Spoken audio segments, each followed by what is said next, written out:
மறந்தும் கூட வர்ற பிப்ரவரி 1ஆம் தேதியை தவற விட்டுறாதீங்க. நிச்சயமா சொல்றேன், உங்க வாழ்க்கையையே மாத்தக்கூடிய ஒரு மிகப்பெரிய சக்தி வாய்ந்த நாள் இது. உங்களுக்கு முருகப்பெருமானை பிடிக்கும்னா இந்த வீடியோவை உடனே லைக் பண்ணுங்க. அந்த முருகரோட அருள் உங்களுக்கும் உங்க குடும்பத்துக்கும் பரிபூரணமா கிடைக்கணும்னு நீங்க நினைச்சா மறக்காம நம்ம டிவைன் ஸ்பார்க் தமிழ் சேனலை சப்ஸ்கிரைப் பண்ணிக்கோங்க. ஏன்னா பிப்ரவரி 1 தேதி ஞாயிற்றுக்கிழமைதான் உலகெங்கும் இருக்கிற முருக பக்தர்களோட கொண்டாட்டமான தைப்பூசம் வருது.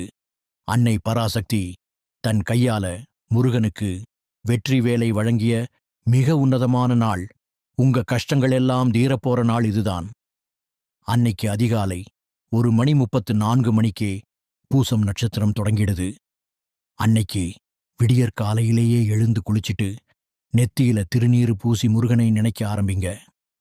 வீட்டு பூஜை அறையில முருகரோட படத்துக்கு முன்னாடி ஒரு தீபம் ஏத்தி, முடிஞ்சா 6 நெய் தீபங்கள் ஏத்துறது ரொம்ப விசேஷம். முருகனுக்கு பிடிச்ச சிவப்பு நிற மலர்கள் அல்லது மல்லிகை பூவால அலங்காரம் பண்ணுங்க. முக்கியமா அன்னைக்கு ஒரு வேளை மட்டுமாவது உணவருந்தி விரதம் இருக்கிறது உங்க மனசுக்கும் உடம்புக்கும் அத்தனை சக்தியை கொடுக்கும். நெய்வேத்தியமா சர்க்கரை பொங்கல் அல்லது பால், பழம் வைங்க. கந்த சஷ்டி கவசம் மந்திரத்தை 108 முறை சொல்லுங்க. உங்க வாழ்க்கையில் இருக்கிற தீய சக்திகள் எல்லாம் ஓடிப்போய் முருகரோட வேல் உங்களை காக்கும். உங்களால் முடிந்தால் அன்று ஏழை எளியவர்களுக்கு தயிர் சாதம் அல்லது பால் தானம் கொடுங்கள்.